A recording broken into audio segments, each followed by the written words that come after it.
Pozdrav! Prošli video završio sam pod ovom kruškom, a sada se cestom usjećenom u vinograd krećem prema susjednom brijegu.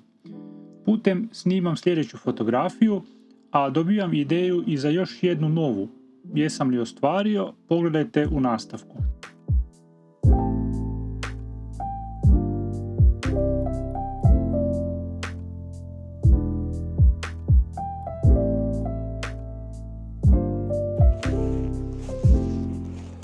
U vinograd sam ušao kako bi se popeo nekoliko metara iznad ceste i na taj način ću moći vjerojatno bolje uključiti u kadar koji sam zamislio.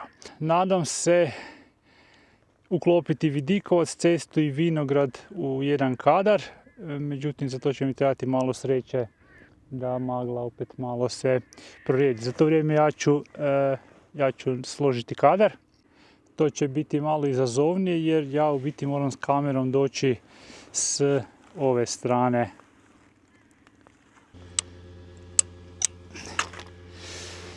Spustit ću fotoaparat ispod ove najdolje žice.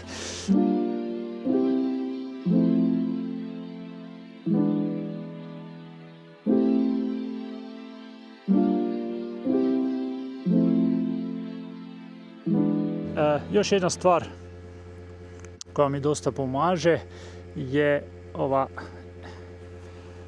L pločica koja mi sad omogućava da vrlo jednostavno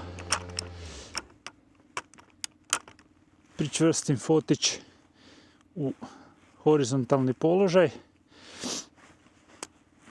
i podesim si kadar. Evo, jednostavno za sada. Sad ćemo vidjeti dalje. Live view, ekran malo prema meni i sad probati podesiti. Kadar stavit ću na nekakvih 20 mm i evo, to bi bilo to. Međutim, treba ga pomaknuti još malo van. Opa. Tako.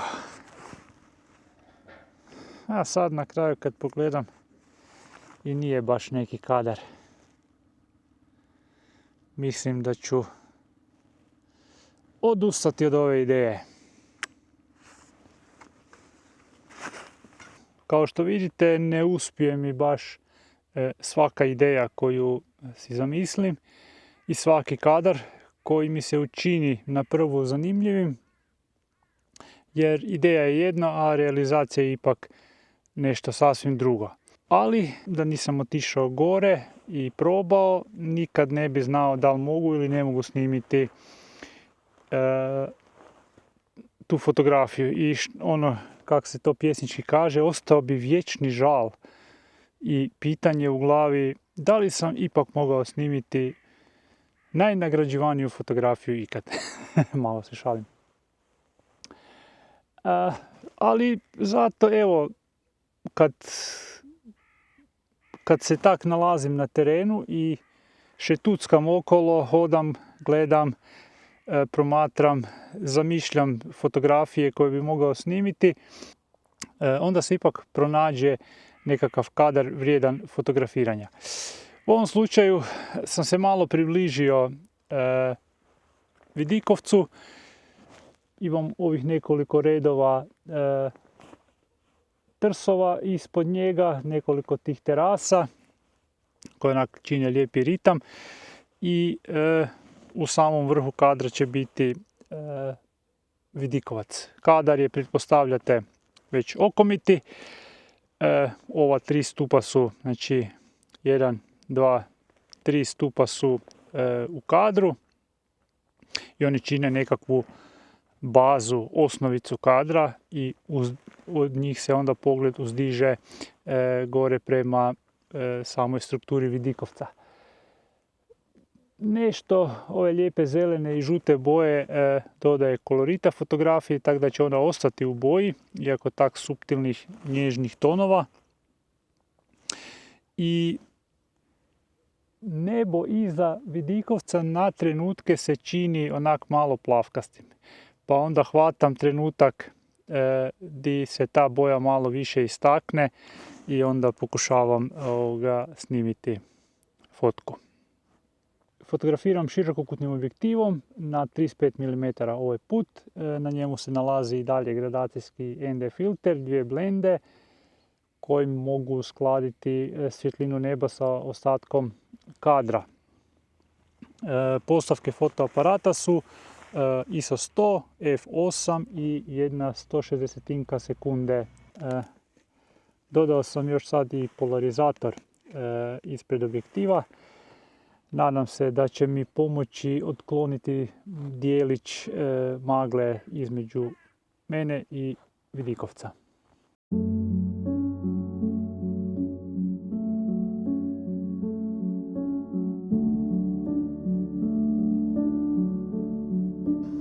Ovo mi se čini zanimljiv kadar. Spustit ću se bliže tako da ima malo manje magle između mene i tih stabala. I ono što mi je zanimljivo ovdje je ima loze koja je zaostala od starog vinograda i koja onak puzi po tlu. Njezini žuti listovi i svjetlozeleni se izdvajaju iz okolne trave i to mi se čini zanimljivom teksturom, zanimljivim motivom i zanimljivim prednjim planom za fotografiju.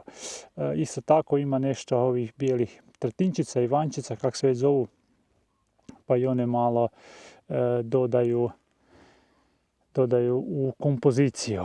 Evo, otprilike ovakav kadar sam zamislio, okomiti, tako da se ova loza i trava nalaze u prednjem planu. Kako ću fotografirati širokokutnim objektivom, onda će oni biti malo krupniji u kadru nego što su u prirodi, pa se nadam da će time činiti zanimljiv prednji plan. Dosta je pimplanja tu. Ponovno, za ovakav teren ne mogu dovoljno naglasiti koliko je važan dobar stativ. Znači da su mu noge neovisne jedna od drugoj, da ima segmente, da možete i na najstrmijoj površini složiti stativ da bude miran i čvrst. Rekao sam dakle da će kadar biti okomit. Šircom fotkam pa da vidimo kakve sam sreće i jesam li ja dobro zamislio. Mislim da ne. Ipak ću ovako probati. Problem je sad što kad sam se spustio, sad su stabla malo iza, ajmo reći, horizonta i ne vidi se više u potpunosti cijela. Ću ja uzeti malo širi kadar i horizontalni. Stvarno mi ne ide danas.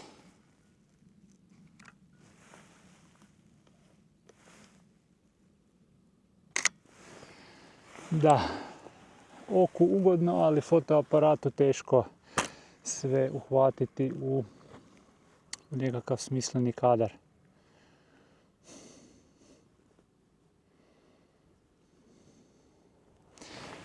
Možda bi trebao otići tamo i onda sa malo većom žarišnom pofotkati.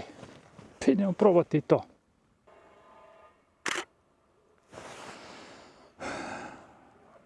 Uzeo sam Sigmu 24-105 i sad malo bez stativa lutam okolo, tražim u biti najpovoljniji kadar, isprobavam različite varijante, pa će vjerojatno nešto od toga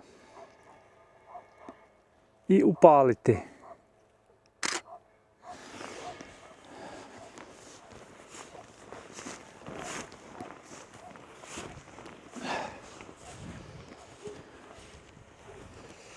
I sunce se sramežljivo počelo probijati kroz maglu, što je dobar znak, znači da nije oblačno, već samo smo u magli, tako da još uvijek postoji nada za suncem okupane fotografije. Super.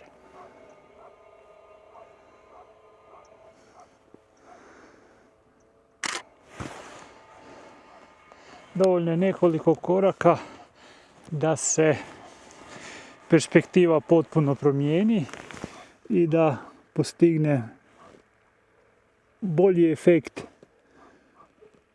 od onog prethodnog kadra. Tako da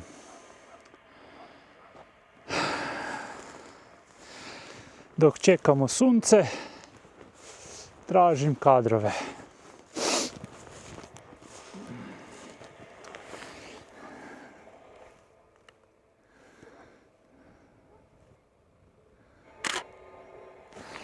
Mislim da ću u obradi odabrati različite formate od ovog originalnog, da će biti ili 1.1 ili 4.5 ili 16.9, odnosno panoramski 2.1, već prema potrebi.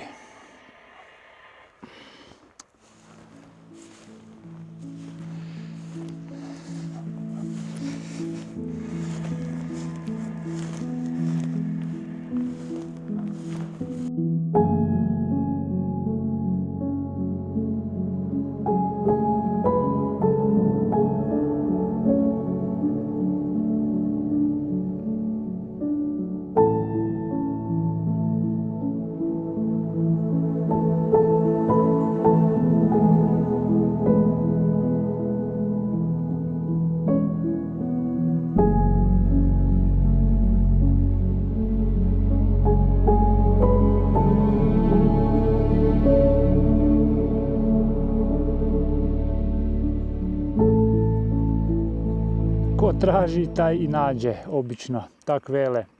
Tak sam ja pronašao još jedan zanimljiv kadar. I sada, naime, tu na obroncima ovog nekadašnjeg vinograda, na rubnim dijelovima ovih terasa rastu ivančice. Mislim da su ivančice bijelo cvijeće. I ono svojim rasporedom čini onak lijepu liniju po tom rubu. I sad sam našao mjesto na kojem su se tak fino rasporedile da u biti ide linija, pa prekid, znači ide crta, pa prekid, pa opet crta i ova dva simetrično raspoređena grmića sa svake strane. Točno u sredini iznad ove praznine nalaze se stabla u kadru. I iznimno sam zadovoljan ovom kompozicijom. Jako sam u biti sretan kad sam ju našao. Ovakve kompozicije su inače dosta teške za uočiti površnom promatraču i tu uvijek do izražaja dolazi vrijeme provedeno na terenu. Naravno, treba biti, ajmo reći, vizualno osjetljiv, ali to mi svi koji fotografiramo jesmo, neko više, neko manje, ali uglavnom vidimo stvari i imamo asocijacije nekakve koje neko ko ne fotografira nema. Tako da u biti je vrlo zanimljivo kad iz nekakvog na očigled nevažnog i bezveznog detalja uspiješ izvući super kompoziciju. Važno je provesti puno vremena, koliko god je moguće vremena na terenu, u okolini koju fotografiram, jer tek tada se mogu saživjeti sa okolinom, vidjeti stvari, mozak mi se privikne na to okruženje i počne stvarati nekakve veze, nekakve asocijacije, nekakve slike koje nemaju veze sa prvim dojmom. Na taj način može se snimiti ne samo ono doslovno što se vidi, već je moguće i neku drugu poruku prenijeti fotografijom.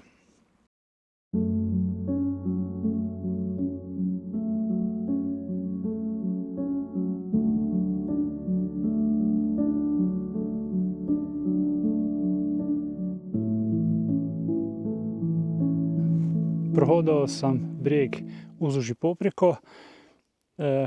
Vrijeme se nije promijenilo, neću reći poboljšalo, jer ovdje u šumi su uvjeti prekrasni.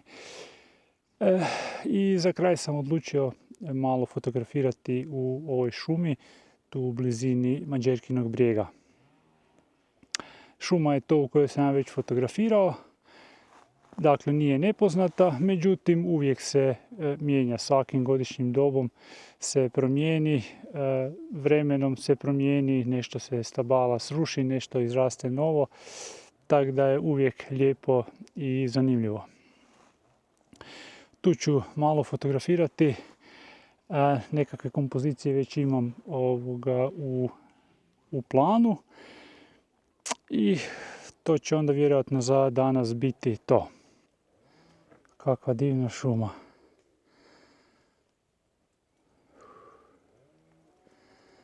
Baš je super. Uvjeti su odlični.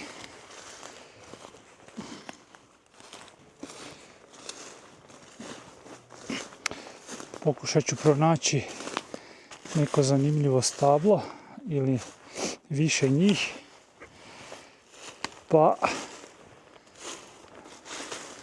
nešto zanimljivoga snimite. Ovo tu stablo mi se čini zanimljivo, ima potencijala, lijepo ravno deblo, ispružene grane, čini mi se dovoljno separirano od pozadine da bi se moglo lijepo snimiti. Ovo je otprilike kadar koji sam odabrao za ovo stablo, s time da ću najvjerojatnije rezati u 4-5, tako da se još jedna gornja grana uključi u kadar. Koristim polarizator, tako da utječem malo na količinu izmaglice, ali ponajprije na saturaciju ovog lišća na stablu i ispod njega. Tu je sljedeća scena koja mi je interesantna. To sam već snimio prije nekoliko godina, ali naravno šuma se uvijek mijenja i onda je bilo puno manje lišća. Ponovit ću kadar od onda, tako da mi ovo stablo veće, debelo bude u prednjem planu i da skriva onak malo ono što se dešava iza, tako da se postigne nekakav dojam misterije, iščekivanja. I onda tam imamo ono lijepo stablo sa još uvijek zelenim lišćem. Prekrasno naranđasto, žuto-zeleni pokrov na podu, magla, fantazija. Ovo je nekakav kadar koji sam zamislio. Sad, vrlo je važno koliko ću uključiti ovog prednjeg stabla u prednji plan. I opet, koliko ću se pomaknuti na ovu stranu, hoću li otkriti još jedno stablo ili ne. Tako da to su nekakve varijacije na kojima sad radim i iz toga ću onda odabrati meni najzanimljiviji kadar. Još je jedna mogućnost, a to je da ovo stablo u prednjem planu potpuno isključim iz kadra i da se sad pozabavim samo sa ovim stablima koje su u istoj ravnini sa onim koje ima lišće. Ono se razlikuje od ostalih po tome što još uvijek ima zeleno lišće i što jedino među njima ima grane koje počinju vrlo nisko rasti iz debla. Nježno mlađe stablo okruženo je starijim, stamenijim stupovima koji ju kao čuvaju ili drže zarobljenom, kak se i ko protumači. Dakle, evo, stvarno prekrasna atmosfera i baš je gušt sad fotografirati i sad u biti ne bih htio da se sunce pojavi jer će uništiti ovo lijepo svjetlo i ovu predivnu atmosferu u šumi.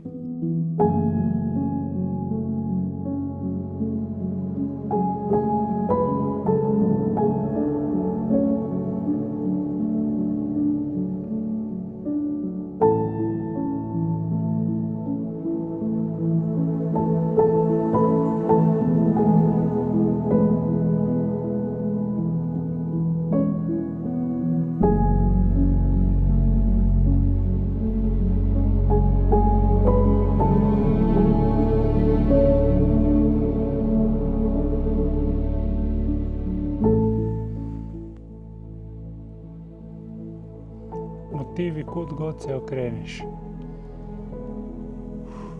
Ludnica.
Došao je kraj i ovom videu. Hvala vam na gledanju i hvala što ste izdržali do kraja. Nadam se da vam je bilo zanimljivo. Ako vam se svidjelo to što ste vidjeli, stisnite like. Možete se pretplatiti na kanal. Ako imate kakvih pitanja, nekakvih tema koje biste željeli da obradim ili nešto slično, nekakav komentar, slobodno ga upišite ispod ovog ili nekog drugog videa, a možete mi se i direktno javiti. Hvala vam na gledanju i vidimo se u sljedećem videu. Pozdrav!